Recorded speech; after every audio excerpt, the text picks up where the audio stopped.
Welcome back to my new podcast called Friends in 3D. My name is Katya, and today I am very happy and very thrilled to welcome my guest. Her name is Elisabeth, and she is a photographer and a stereo photographer, a stereo enthusiast, and a wonderful person. And in our Instagram community, I think Elisabeth was one of the first people who I ever met, and I always looked up to her stereos and to the way she supports all the newcomers into our community. So hello, Elisabeth, and thank you so much for joining in. Hello, Katja, and thanks a lot for inviting me. Thanks for having me. And thanks for the nice introduction. Yes, it's absolutely my pleasure. So, the way we always start this podcast is that I always ask my guests to tell a couple of words about themselves, whatever you would like to share about yourself. What are your interests? What do you like to do? Well, sure. A few words about myself. I'm living in Norway, as I'm sure you know, Katja. But I was born and raised in Sweden.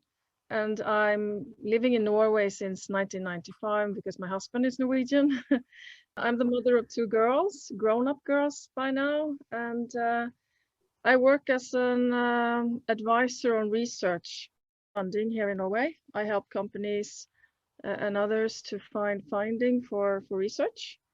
That's it, basically. I think I'm interested in photography, walking in the nature here. We have wonderful mountains here in Norway, as I'm sure you know. Yes. Big interest of mine. Yeah.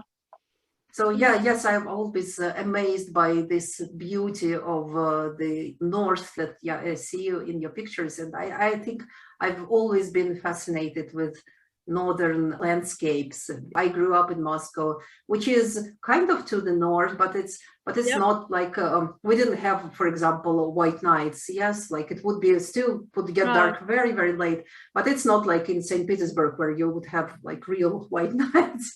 Yeah, So yeah. Yeah, as you absolutely. mentioned, when I went to where you are, I had the opportunity to go to Ontario, the Ontario region, about 30 years ago, and I was stunned at how much it looked like Norway and Sweden. Actually, we have something in common there. Yes, it's interesting. I think we can see that, like we both of our regions are a part of this global history, the glaciers moving, and Yeah. all those changes, even though they were separated by the oceans. So I know you, of course, as a stereo photographer, but I was wondering, before you started taking stereo photos, were you also interested in photography? Yes, I was actually. I've been doing quite a bit of photography since my youth, and I've also had the opportunity to travel a lot in my life.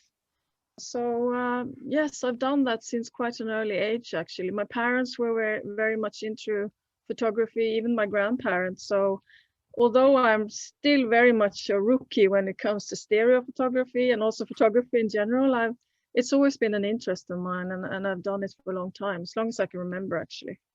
I see. And how did you find out about stereoscopy, and what was your inspiration to start taking stereo pictures?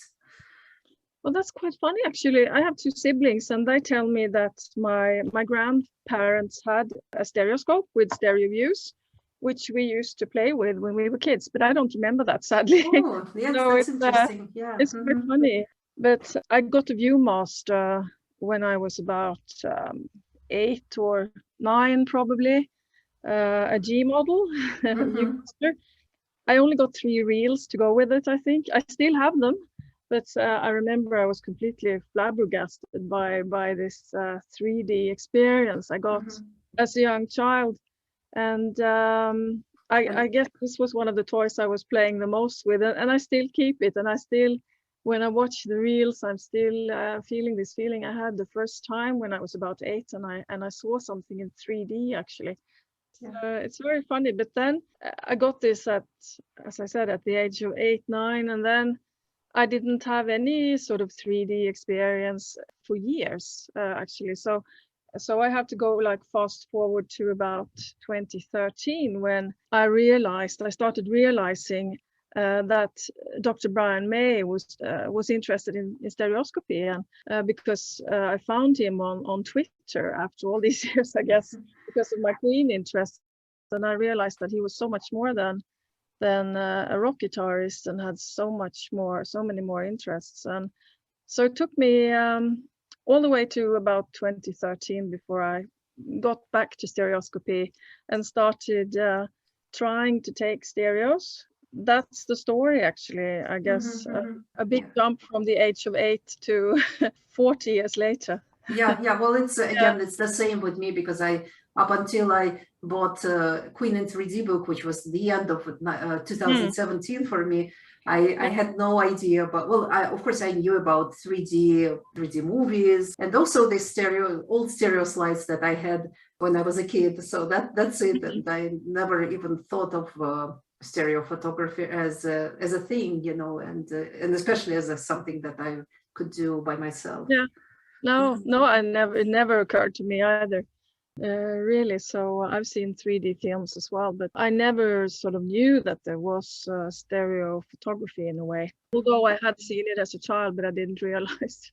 Yeah. It seems like we have the same story. Yes, absolutely. How long did it take you to start taking your own stereos? From the moment when you found out that Dr. May is also doing it, to the moment when you started taking your own stereos, and also did you take sequentials, or did you buy a stereo camera for this?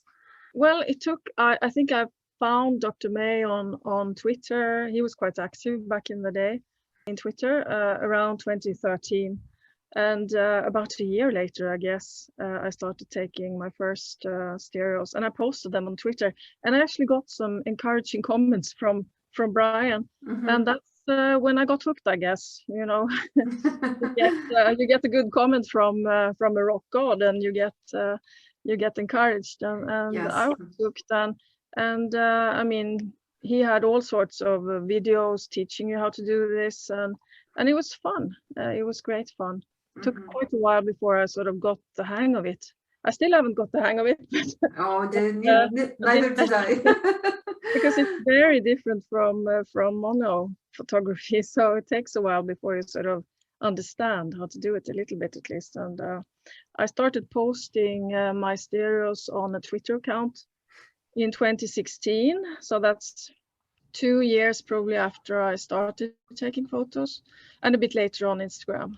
So that's a bit of a journey, but I always use only my iPhone and the 3D Steroid app. So I'm still one of the few, I guess, in the community who still uses only the iPhone. Well, that's wonderful. And speaking of, since you mentioned this difference between mono and stereo shots, and that you have to get used to taking stereos and get a hang of it, do you feel like, for you as a photographer, do you feel like there is a difference between taking stereos and taking monos, in terms of how emotionally you perceive it, or how you channel your own creativity? Yeah, that's a big difference, I think. Really, as I mentioned, I had been doing photography since my childhood, really, and I really struggled in the beginning to do stereos because I was so used to mono, and I find that it takes quite a while to get the hang of it, because you're not used to thinking depth at all when you do monos, at least not much. In the beginning, you just don't understand how you're gonna render the depth in a photo somehow, but after a while you get the hang of it, and you start looking for depth everywhere. You suddenly you see all the tunnels, you see all the roads, you see deep sort of flowers, and you sort of become a depth hunter in a way, don't you? Do you agree? I feel I sort of see stereo objects everywhere, and I didn't do that at all in the beginning. Everything just seemed flat. After a while, mono sort of seems a bit dull and boring compared to stereo, and I wish everybody could see a 3D photo, because it's really amazing. Yes. It's magic compared to mono. It really is. So, but as you said, it takes quite a while to get the hang of it, and to be used to watching it as well. It took me about half a year, I think, to be able to preview parallel. I can only preview parallel, but that sort of opened a a new road for me when I was able to do that, and it's really amazing. It is. Do you have the same experience? Or Yeah, yes. Well, I think I always loved photography, and I actually even yeah, used to have a proper camera, like very simple one, but still it had a lens. And I was trying to, but I think that only with stereos, I finally found this way of capturing something, because I think that with the mono shots, I never knew which shots look better than yeah, others. So yeah, I'm also trying to find some themes. I love taking stereos of leaves, especially yeah. now that we have the fall. I love puddles, and because in puddles in 3D they look very different, and like you really see that this depth in them. And Oh yeah. actually, I really love your photos of the ruins. I think you have this whole Yeah. series of ruins, and I don't know. I don't remember the name of this place, but you had lots and lots of views of that. But it's also very Yeah. cool because you kind of are there when you look at them. Yeah. Yeah, thank you.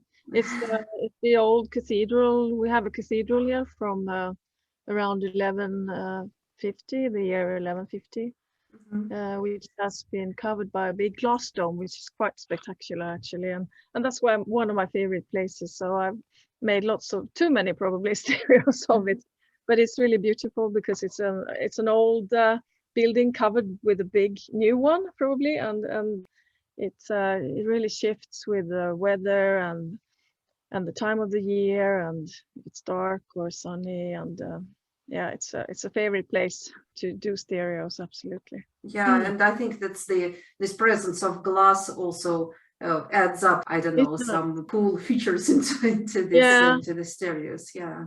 yeah, it really does. And there are so many interesting stereos in the stereo community using glass or water. I find Hmm. the mirror effect can really do some wonderful stereos, and I see several of those daily usually of people who are doing using just puddles of water, the lake, or anything that can mirror makes for really beautiful stereos, I find. Hmm.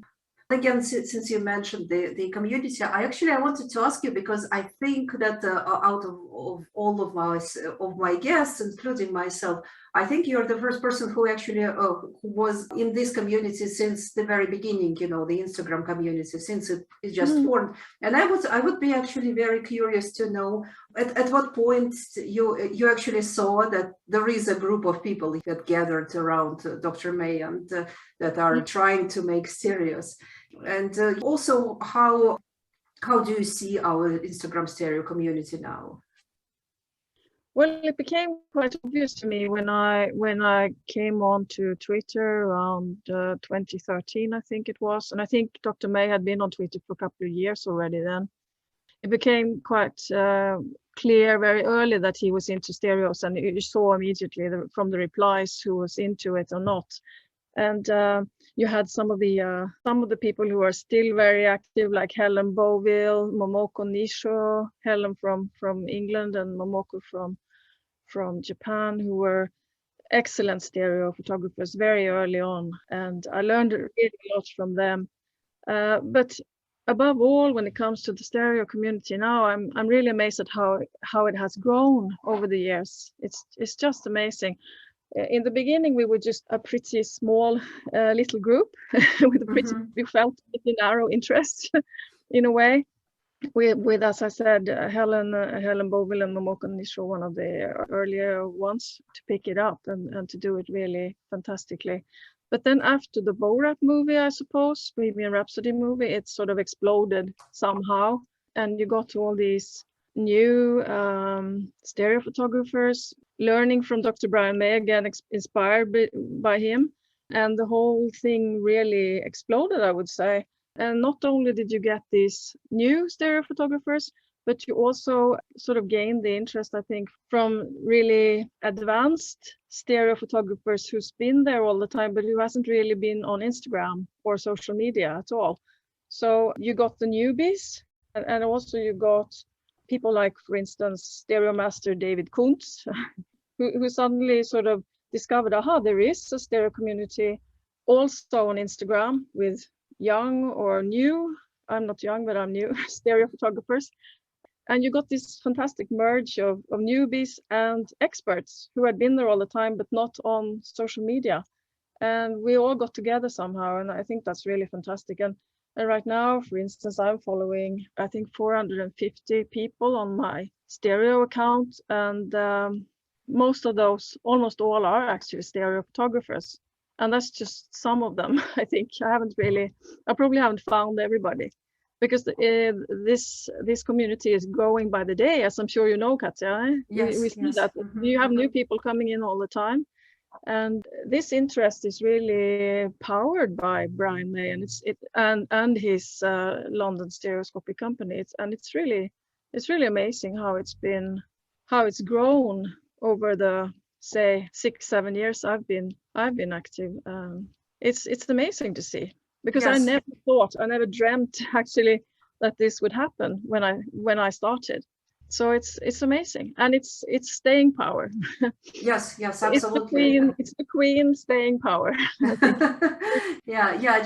I'm also amazed by this, and I joined a little bit earlier than the movie, before the movie Yeah, came up, yeah, but because I was just drawn into this by Queen in 3D book, and yeah, really how it exploded after the movie, and that yeah, some people that came inspired by Dr. May and his example, that many of them became such great photographers, and so in such a brief time. It's just amazing to see, and it's again inspiring for me, because I'm also learning from all of them, as I learned yeah, from you as well. And also I think that this support that we are getting, both from Brian May, but also from London Stereoscopic Company, is just again amazing. And I think it's very unique. I don't think I ever saw anything like this. yeah. As you say, now suddenly, because of what Brian May and his London Stereoscopic Company has sort of generated, you also get all the big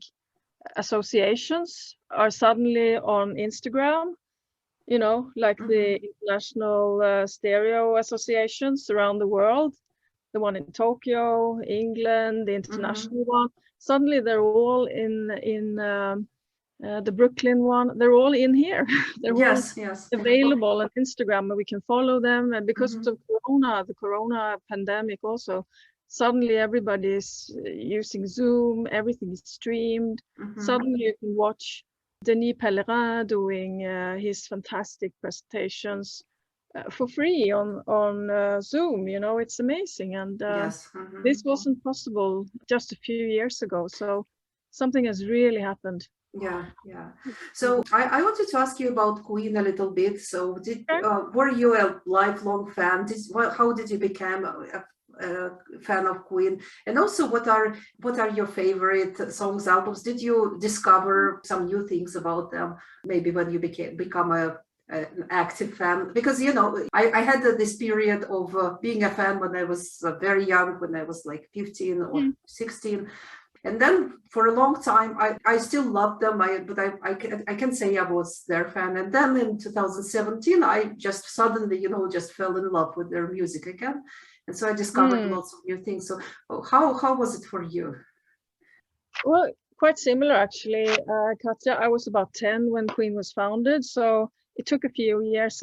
It probably took until Killer Queen was it in 1974 before I was sort of big enough, in a way, to discover them, I think. And a couple of years later, I went to England for about a month, I think, for the first time. I think it was in 1977.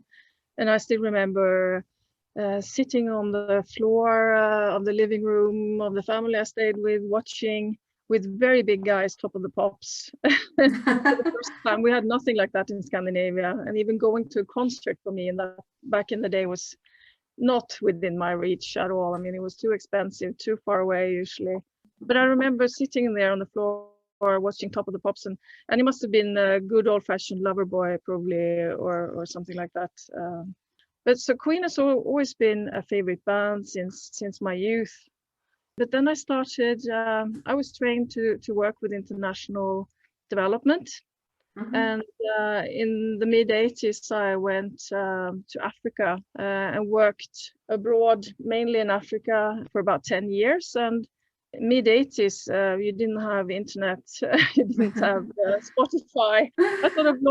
I lost music for quite some time. I remember I had a Walkman, is that what it was called, with some cassettes, and that was my music for a long time. So I sort of lost not only Queen but music in general for many years. But I vividly remember one thing, and that is when I was working in Ethiopia for more than a year. And I remember vividly sitting in one of my Ethiopian colleagues' home, watching Live Aid together with my Ethiopian colleagues. And they were like, all this for us? It was an amazing experience. I will never, ever forget that. But I lost track a bit. And the next thing I sort of remember is when I lived in Austria for about 4 years and worked there at the United Nations. And just as I arrived in Vienna for the first time, just a few days later, I saw the news that Freddie Mercury had died. And I remember that was quite a blow, actually. But after Freddie left this earth, I sort of lost track of Queen again, I must say. And I was probably swept away by work and family. And I have the same story as you. I sort of rediscovered Queen in 2013 again, I think. I always listened to Queen, but I didn't know what they were doing. I sort of missed out on most of the things in between there after Freddie died. But in 2013, the choir, decided to do a Queen concert. And I started, looking for Queen on social media. I found Brian May very quickly. I was amazed by his personality and all the things, he's publishing. And luckily this sort of coincided with Queen finding Adam Lambert, or they had already done that, but they were starting to tour, around this time. And around the same time, they did this iHeart radio concert. Yes. Was where it all gelled, as I think Adam said. And the rest is really history. So that was how I sort of got back to Queen, if you wish. Yeah. Yes. It's interesting that you mentioned that the choir was one of the reasons why you got into Queen, but because for me it was also the choir, because I think I told this story many times. Really? But there was my older son, he sings in the choir of our city, which is really, like, the choir is really great, and they had a wonderful director who is actually also of Russian origins. And she is really fantastic. Like, she is a very charismatic, a real leader. And so at some point, they were singing at just city festival outside. And it was summer of 2017. Yeah. And so they sang, their usual set. And then she came out and said, why don't we all sing together, like the whole crowd? And they started singing Bohemian Rhapsody. And of course, everyone knows it. And so she started conducting both the choir and us. And I think for me, this combination of her conducting us, I also used to sing in the choirs when I was a kid. And I think I was also always dreaming of such a teacher, that I never had this kind of teacher.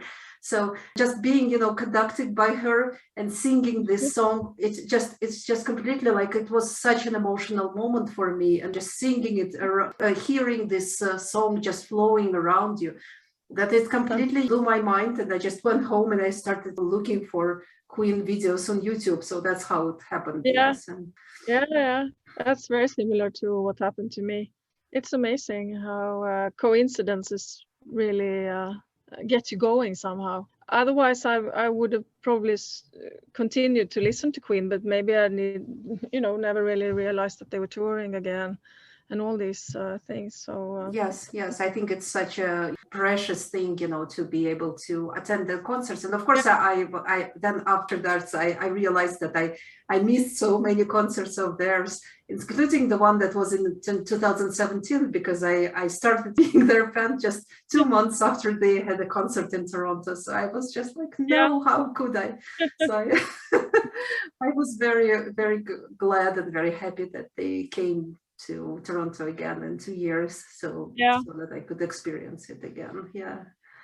Yeah, it's amazing. I can't remember when I think I went to Brussels to see them in 2015. Can that be it?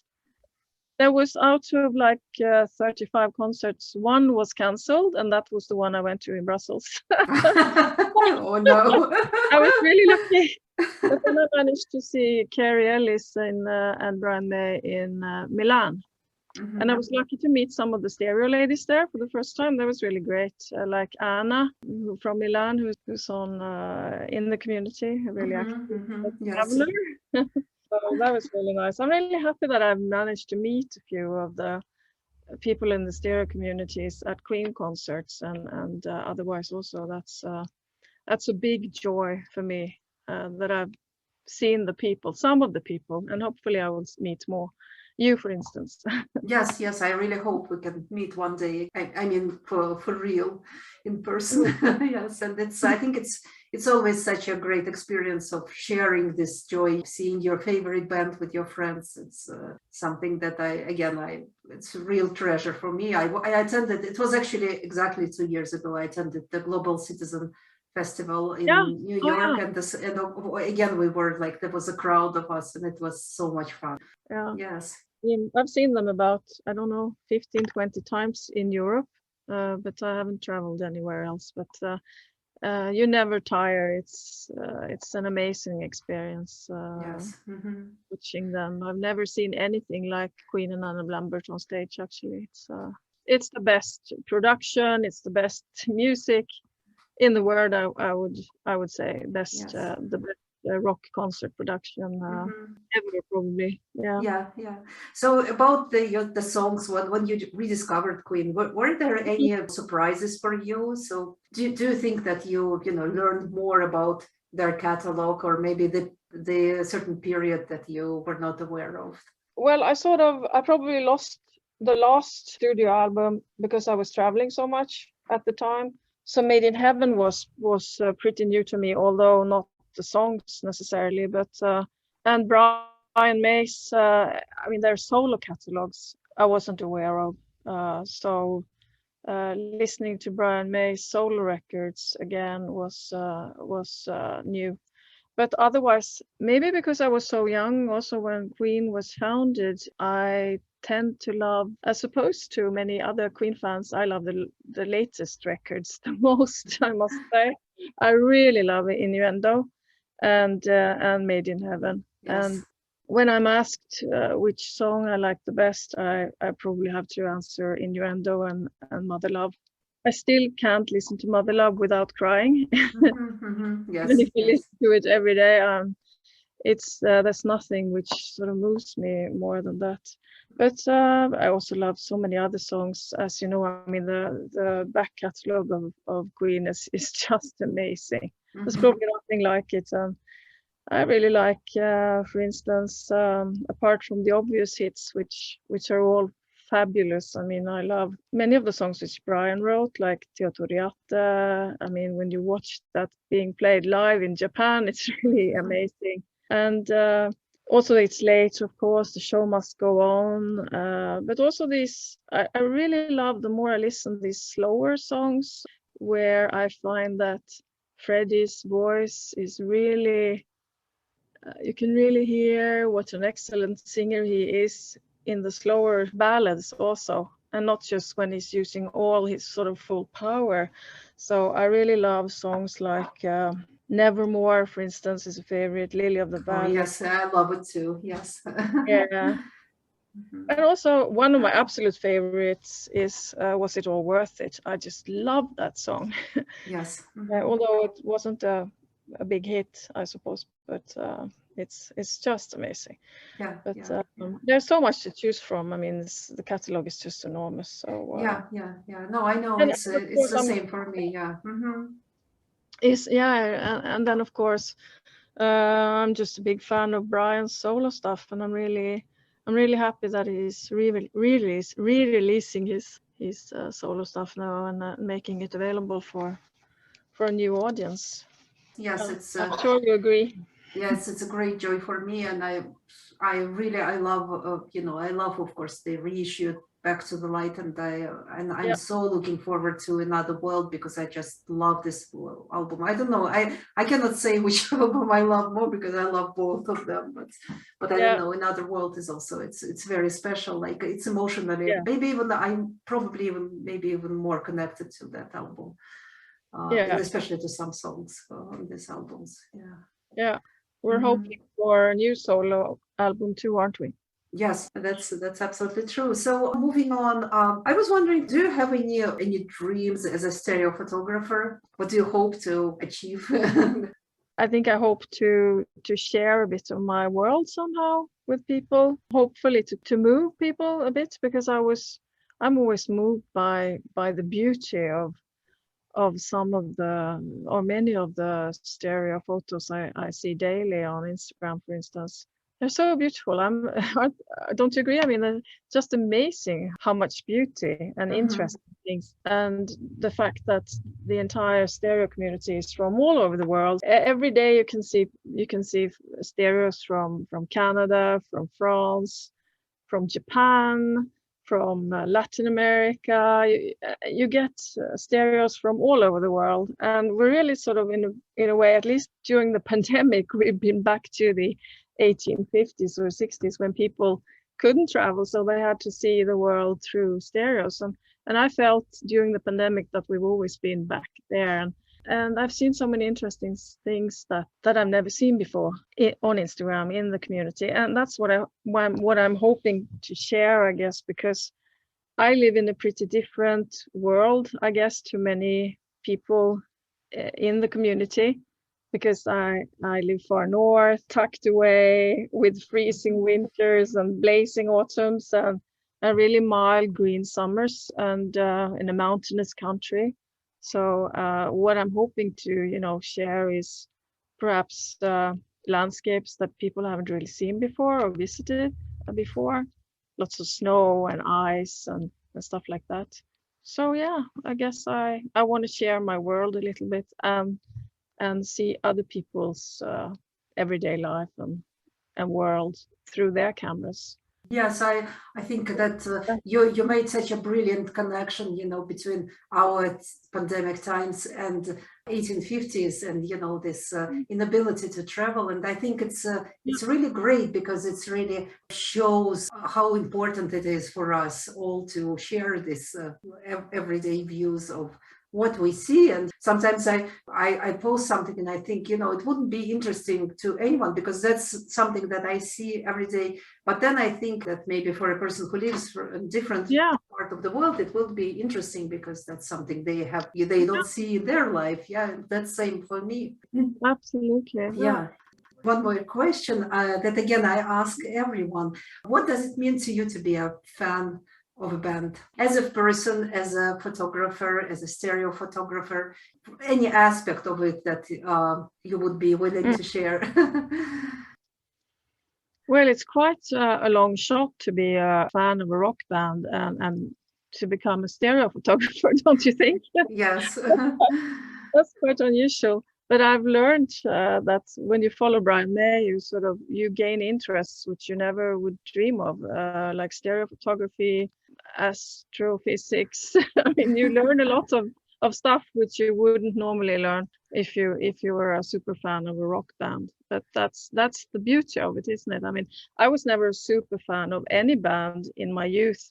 I was just very much into music, and I just like Queen and other bands more than other bands. But when I rediscovered Queen as a grown up, I saw them differently. Suddenly, you saw their personalities, and not, I mean, of course, Brian May, because he's so active on social media. You get a glimpse of not just the band, but this amazing journey they've been through their amazing career, the immense talent, the four of them working together, fighting it out probably together, making all Mhm. this wonderful music, and the staying power in this band, which sort of kept it all together. This sort of self-driven, amazing will to succeed and to carry on through all these years and sort of carry the torch in a way. And you have to be impressed Brian May as sort of rock's top polymath, if you wish. I would be as impressed by Roger Taylor also if he was more visible. I'm sure he seems like a wonderful person also. But they have all these qualities which you don't normally find or normally see as clearly, at least in a rock band. So that's what amazes me. I don't think I would be. I became a super fan, let's say that, of Queen in my 50s, and that would never have happened if it wasn't, paired with this really deep admiration for the band members and what they're trying to achieve. And you know what I mean? Yes, absolutely. Yes, I agree. And I think for me, a very important step was reading Queen in 3D, and not just seeing of course, obviously seeing the pictures was a great breakthrough for me. Yes, but I think that also reading how Brian May wrote about his experience of being in the band, like I think it's so honest. And I think after reading it, and then of course, following him on Instagram, for the first time, I actually saw almost from the inside what it means to be a rock star, what it means to be a rock band. And it was quite a revelation for me, because I loved rock music all of my life, probably, starting from when I was 10 years old. And I loved many bands, and I was actually a super fan of many bands. But I think with Queen, and I think it's probably a thing, thanks to Brian May, we have such an emotional connection to them, and so much respect to them, not just as musicians and songwriters, but also as people, as personalities. And I have immense respect for all four of them. Amazing, isn't it? Yeah, and you see that it happens to so many people. It's I would have never guessed that I would be a sort of super fan in my 50s of a band, but once you're sort of drawn into this universe of Queen, and I must say Adam Lambert, of course, also. Yes, this is a revival that nobody has probably seen a band do before, I guess, in history. So once you're sort of drawn into that, and you see the immense talent, the willpower to sort of carry on, and also all the other interests, which not least Brian May is channeling to us fans, which makes it so interesting. And suddenly you're into stereoscopy, which you couldn't even pronounce the word 10 years ago, could you? You find it interesting, and it's a journey. And that's why it's possible for people like me to become a super fan in your 50s. And for all the young people, you see sort of flooding in and seeing this too. It's amazing. I think it's very rewarding to see so many young people. And I also became a super fan in my 40s, so a bit younger, but also like as a very grown-up person. So it's, I never thought that it could happen to me. And of course, with stereoscopy as well. So it's amazing. And I think that's something that we all can thank Queen and, of course, Dr. May for drawing us into this. Yeah. So, thank you so much for coming, and thank you so much for agreeing to join this podcast. It was so interesting and so amazing to hear your story and hear your thoughts about stereoscopy and music. Thank you so much. And thank you, Katja. Thank you for having me. It was great to be here, really. I hope to meet you one day. Yes, me too. And yes, and if you are listening to this on Spotify, you can also find Elisabeth's stereos on Instagram, and I will put her Instagram handle into the description of this podcast. So thank you so much, and see you around. Thank you, Katja.